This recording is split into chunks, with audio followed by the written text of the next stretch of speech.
Hello student, अगर आप जानना चाहते हैं कि इंसानों के अंदर किस तरह से एवोल्यूशन यानी चेंजेस आए, कैसे हम बंदरों से, चिंपैंजी से, गौरिल्ला से उठकर बाहर यानी कि इवॉल्व हो गए, एवोल्यूशन हो गया, हमारा मॉडर्न मैन बन गए, हम एक बहुत एडवांस्ड ऑर्गेनिज्म बन गए, कैसे हम हमारे किस तरह से हमारे अंदर एवोल्यूशन हुआ। तो आज हम बताएंगे एवोल्यूशन के एक इम्पॉर्टेंट टॉपिक के बारे में जिसको बोलते हैं ह्यूमन इवोल्यूशन। इंसानों के अंदर किस तरह से ऑर्गेनिज्म में जो देखिए, ऑर्गेनिज्म पहले तो बहुत पानी वाले आए, फिर ज़मीन वाले आए, ज़मीन पे रेंगने वाले आए, उड़ने वाले आए, फिर फाइनलाइज एक ह्यूमन तैयार हुआ जो कि बहुत एडवांस था। कहा जाता है कि इससे ज़्यादा एडवांस ऑर्गेनिज्म इस धरती पे तो नहीं है। तो हम यही ऑर्गेनिज्म, धरती पे जो ऑर्गेनिज्म हम बने हैं वो किस तरह से बने हैं या हमारे अंदर भी कैसे कैसे चेंजेस आए हैं वो हम आपको बताने वाले हैं। कैसे हमारा ये वाला हिस्सा यानी कि ये वाली हड्डी बड़ी हुआ करती थी, आगे का चौड़ा हुआ करता था, जिस तरह से हम देखते हैं बंदरों को या फिर आप चिंपांजी को देखते हैं।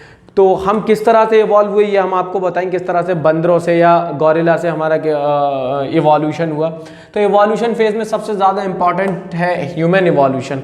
ह्यूमन के अंदर भी देखिए एक इंसान बन गया, इंसान के अंदर भी चेंजेस हुए हैं। जैसे कि ये कहा जाता है पहले हम हाथ पैरों से दोनों से चलते थे, उस वक्त हमारे हाथ क्या थे, हमारे हाथ पैरों के बराबर के थे, जैसे कि आप चिंपैंजी को देखते हैं। तो वही हम आपको बताने जा रहे हैं किस तरह से ये चेंजेस हुए। देखिए ह्यूमन इवोल्यूशन की अगर बात करें तो सबसे पहला जो आदमी था, कह सकते हैं ह्यूमन था, वो एप की तरह दिखने वाला था। एप का मतलब होता है जो आप देखिए बंदर या चिंपैंजी टाइप का देखने वाला, गौरिल्ला टाइप का, जिसकी ये हड्डी और ये हड्डी आगे की तरफ हुआ करती थी।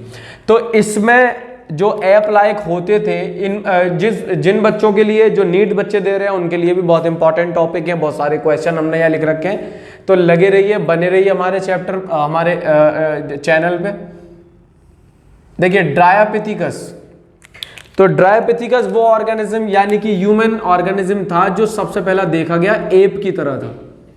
ठीक है, तो इसमें दूसरा रामापिथिकस मैन की तरह दिखने वाला था, जो आज के मैन है। ठीक है, तो इनमें दोनों में क्या था, कॉमन लिंक था, ये वाली चीज ड्रायोपिथेकस और रामापिथिकस, ये एप लाइक थे और ये मैन लाइक थे, दोनों उस वक्त मौजूद थे। अब क्या हुआ कि बीच में एक ऐसी बॉडी है जो हमें पता नहीं चल पा रही है, ये कहते हैं साइंटिस्ट के, इसके ऊपर रिसर्च हो रही है, हमें कोई फॉसिल देखने को नहीं मिले। ऐसा भी था, ड्रायोपिथेकस और रामापिथिकस के बाद एक ऐसा ह्यूमन बना है इनके अंदर, यानी कि चेंजेस हुए, इवोल्यूशन हुआ है। तो इवोल्यूशन होने के बाद में यहाँ पे जो बॉडी बनी है, अभी खाली जगह ही है, यहाँ पर कौन आएगा ये देखने के बाद पता चलेगा फॉसिल्स के। अब ये ड्रायोपिथेकस, रामापिथिकस के बाद में हमें जो देखने को मिले हैं वो मिले हमें ऑस्ट्रेलियोपिथेकस। ऑस्ट्रेलियोपिथेकस की अगर बात करें, देखिए सबसे पहले इंपॉर्टेंट ये है, इंसानों में इवोल्यूशन की जो मेजरमेंट है, जो मात्रा है, वो है उनकी क्रेनियल कैपेसिटी। क्रैनियल कैपेसिटी के आधार पे बांटा गया है कि एवोल्यूशन हुआ है। ये देखिए, ये वाला जो ह्यूमन बीइंग था यानी इंसान था, ये 500 सीसी का इसके पास क्या था, सीसी क्या होती है, क्रैनियल कैपेसिटी होती है, यानी दिमागी तवाज़ुन, दिमाग की क्षमता। तो 500 सीसी का इसके पास ब्रेन हुआ करता था और ऐसे ह्यूमन को बोलते थे ऑस्ट्रेलियोपिथेकस। इस ऑस्ट्रेलियोपिथेकस को अगर देखें तो ये शो बाइपेडल मूवमेंट दिखाता था। देखिए ये सवाल आ चुके हैं, बाइपेडल मूवमेंट का मतलब था दोनों हाथ पैरों से चलने वाला। ठीक है, ऑस्ट्रेलियोपिथेकस के अंदर इवोल्यूशन हुआ, इनके दिमागी तवाजुन बढ़ा, दिमाग बढ़ा, तो इनके दिमाग का जो इंजन था, बेसिकली क्रैनियल कैपेसिटी, वो 650 से लेके 800 तक सीसी देखी गई। अब चूंकि ये इनसे ज़्यादा बढ़ गए, 500 से देखिए 150 या फिर आप देखिए 300, 800 सीसी इनके पास बढ़ गया। तो बढ़ने के बाद में इनमें ज़्यादा दिमाग आ जाएगा as compare to Australopithecus. Homo habilis की अगर बात करें तो टूल मेकर हुआ करते थे, इस पे भी सवाल आपके कंपटीशन में आया है। अच्छा, नेक्स्ट है होमो हैबिलिस के बाद जो इवोल्यूशन हुआ, ये बेसिकली देखिए बेटा, ये हो रहा है, एरो आपको दिखा रही है इवोल्यूशन। होमो हैबिलिस के बाद होमो इरेक्टस बना, और होमो इरेक्टस की अगर बात करें तो इसके अंदर 900 सीसी का ब्रेन कैपेसिटी देखी गई। ठीक है, अब होमो इरेक्टस की अगर बात करें तो इंपॉर्टेंट बात ये थी इनके लिए कि ये जावा मैन हुआ करते थे, बोले जाते हैं जावा मैन। इस पे भी सवाल आया आपके कंपटीशन में, डायरेक्ट याद कर लेंगे। लेकिन एनसीईआरटी में क्या चीज़ नहीं है वो भी हम आपको बताएंगे। होमो इरेक्टस के बाद जो हुआ है वो आए हैं निएंडरथलिस मैन। निएंडरथलिस मैन की खास बात ये थी कि 900 से डायरेक्ट कितना एवोल्यूशन हो गया, 1400 सीसी का इनके पास ब्रेन की पावर आ गई। 1400 सीसी, अब अंदाजा लगा सकते हैं कितनी यहाँ पे डिफरेंस है। अब ये निएंडरथलिस मैन की इंपॉर्टेंट बात ये थी कि they used hide their body part. अब इनका दिमाग इतना बढ़ चुका था कि ये अपनी शर्मगाह को देखने लगे, यानी कि अपने सेक्सुअल ऑर्गन को दिखावे के तौर पे ना के यूज़ करने लगे। इनको ढकना शुरू कर दिया कि हमें ये ऑर्गन ढकने चाहिए।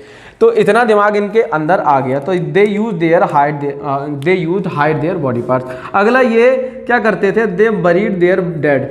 ये इनके में मर जाते थे। पहले वाले जो इंसान थे वो जो मर जाते थे, मर गया, सड़ गया, गल गया, उन्हें इतना दिमाग नहीं हुआ करता था इनको दफना दें, ये हमारे अपने हैं। इतनी बात समझ में आ गई। लेकिन होमो इरेक्टस के बाद जैसे ही निएंडरथलिस मैन के बाद 1400 सीसी का ब्रेन आया तो ये अपने मरे हुए को दफनाने लगे। इतनी बात समझ में आ गई। दफनाने के बाद में ये आए क्रो-मैग्नन मैन। ये एनसीईआरटी में 12th क्लास की नहीं है, लेकिन सवाल पिछले कंपटीशन में ये देखा गया है कि सवाल आता है। देखिए इसको स्किप कर दिया, क्यों किया ये हम नहीं जानते, लेकिन हम आपको बताएंगे। सारे क्वेश्चन लगेंगे आपके ह्यूमन इवोल्यूशन से। इवोल्यूशन की सीरीज चल रही है तो उसमें हम आपको बता रहे हैं। निएंडरथलिस के बाद आए क्रो-मैग्नन मैन। इसके बारे में खास बात ये थी कि ये केव पेंटर्स हुआ करते थे, जो गुफाओं में जो पेंटिंग वगैरह आप देखते हैं, आप कभी कभी देखने को मिल जाती हैं, वो केव पेंटर्स ये हुआ करते थे। इनकी सबसे ज़्यादा खास बात ये हुआ करती थी कि इनके बाद ही हम आए, होमो सैपियन इनके बाद ही आया, इसीलिए इन पर सवाल आता है ये वो ऑर्गेनिज्म वो ह्यूमन बीइंग बताइए डायरेक्ट एंसेस्टर है, यानी हमारा पूर्वज है। डायरेक्ट पूर्वज कौन है हमारा, क्रो-मैग्नन मैन जो है। ये केव पेंटर्स भी हुआ करते थे। अगर इनकी बात करें इनके अंदर ब्रेन की कितनी कैपेसिटी हुआ करती थी, इनके अंदर ब्रेन की कैपेसिटी हुआ करती थी हमसे कई गुना ज़्यादा, 1650। अब मालूम नहीं ये रिवर्स कैसे हुआ, कैसे कम हो गया, क्योंकि होमो सैपियन की अगर क्रैनियल कैपेसिटी देखी जा रही है तो ये 1450 सीसी है। ये बहुत इंपॉर्टेंट बात है कि ऐसा भी हुआ है कि इवोल्यूशन में ये देखिए क्रैनियल कैपेसिटी जहाँ 1650 थी वहाँ घट के होमो सैपियंस की हो गई 1450। ऐसा क्यों हुआ, नेचर में क्या हुआ, ये आपको नहीं पता है। इसलिए नहीं पता है क्योंकि अभी रिसर्च इस पे चल रही है, ह्यूमन इवोल्यूशन। इतनी बात समझ में आ गई। इनको मॉडर्न मैन भी बोलते हैं, इनको पैकिंग मैन भी बोलते हैं, यानी कि हमको। क्या इतनी बात समझ में आ गई। इससे रिलेटेड कुछ क्वेश्चन मैं आपको बताने जा रहा हूं जो कि आपके नीट का पूरा कवर अप करेगा। Number 1, fossils man having cranial capacity similar to modern man.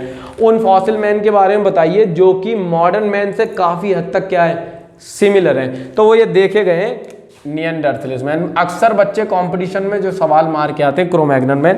Cro-Magnon man तो 1650 के हैं सीसी के, ये 1400 का है और हमें 1450 के, तो हमसे तो तकरीबन करीब निएंडरथलिस मैन हुए ना। तो निएंडरथलिस मैन वो है जो कि हमसे काफी सिमिलर है। इतनी बात समझ में आ गई। अगला है पैकिंग मैन। बताइए बिलोंग्स टू, जो यानी कि हम है, हमको होमो सैपियन भी कहते हैं और पैकिंग मैन भी कहते हैं। पैकिंग मैन जो है बिलोंग करते हैं, किसको करते हैं, देखिए एक पीरियड है प्लिस्टोसीन और सीनोजोइक एरा। प्लिस्टोसीन से लेकर सीनोजोइक एरा तक ये बिलोंग कर रहे होते थे। ठीक है। प्राइमेट्स, वो प्राइमेट्स बताइए जो क्लोजेस्ट है ह्यूमन के इन इवोल्यूशन में, हमारे जस्ट क्लोज है गोरिल्ला। गोरिल्ला सबसे ज़्यादा क्लोज माना गया। इस पे भी सवाल आया आपके कंपटीशन में, क्यों बना लेंगे, ऐसे ही याद करेंगे जैसे मैं आपको बता रहा हूँ। ठीक है, इतनी बात समझ में आ गई।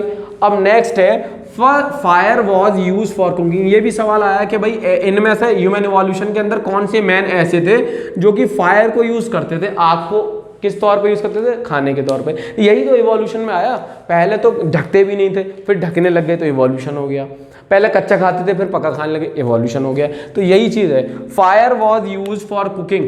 कुकिंग के लिए आग का इस्तेमाल करने वाले कौन से मैन थे, पैकिंग मैन, यानी हम ही वो ह्यूमन बीइंग थे, एडवांस ह्यूमन बीइंग थे। मॉडर्न मैन इसीलिए कहा जाता कि हम अपने खाने को पका के खाते हैं, यानी कि लजीज टेस्ट भी हमें मालूम है कि टेस्ट क्या चीज़ होती है। इतनी बात समझ में आ गई। जावा man was discovered by Dubois ने इनको डिस्कवर किया, जावा मैन को। इन्होंने जावा मैन के बारे में बताया। जावा मैन आपको मैंने बताया ये कौन है, होमो इरेक्टस। ठीक है। नेक्स्ट क्वेश्चन है modern man was differ from apps, यानी आज का इंसान एप जो एप जो होते हैं, यानी कि जो गॉरिल्ला और ये सब चिंपांजी वगैरह से क्यों डिफरेंट है? ये डिफरेंट है इसलिए क्योंकि हमारे हाथ जो है हमारे पैरों से छोटे होते हैं, लेकिन उनके हाथ पैर दोनों बराबर होते हैं। इतनी बात समझ में आ गई। ह्यूमन इवोल्यूशन, रिलेशन किससे है ह्यूमन इवोल्यूशन का? फाइनली किससे रिलेशन है? Development of brain. सब ब्रेन की तो बात है, जिसकी ब्रेनियल कैपेसिटी बढ़ गई वो ज़्यादा एडवांस हो गया। During course of evolution which part of the brain shows a maximum increase in size. देखा यह गया है इनके इवोल्यूशन में, इनका ब्रेन खोल कर देखा, इनका देखा, पता ये चला फोर ब्रेन का साइज बढ़ता जा रहा था अकॉर्डिंग टू क्रेनियल कैपेसिटी, दिमागी कैपेसिटी के हिसाब से फोर ब्रेन बढ़ता जा रहा था। इस पे भी सवाल आया। अब आपके इससे रिलेटेड जो भी क्वेश्चन होंगे कमेंट में बताएंगे और वीडियो को शेयर करेंगे, चैनल को सब्सक्राइब करेंगे अगर हमारी वीडियो आपको अच्छी लग रही है। ज़्यादातर क्वेश्चन देखिए और भी बहुत सारे सवाल बन सकते हैं, लेकिन ज़्यादा ईरान तुरान पढ़ने की ज़रूरत नहीं है। वो क्वेश्चन पढ़ेंगे जो क्या है ज़्यादा इंपॉर्टेंट है। देखिए इन पर डायरेक्ट सवाल आया है जो ये जो मैंने आपको बताया ये याद कर लीजिए। देखिए किताबों में तो बहुत कुछ है, बहुत कुछ पढ़ लेंगे तो फिर आगे का फिजिक्स कैसे पढ़ेंगे, केमिस्ट्री कैसे पढ़ेंगे। तो इन सब चीज़ों के चक्करों में ना पढ़ें, लिमिटेड पढ़ें, सेलेक्टिव पढ़ें, क्वेश्चन लगाएं, सारे क्वेश्चन लेंगे। Thank you very much. Channel को सब्सक्राइब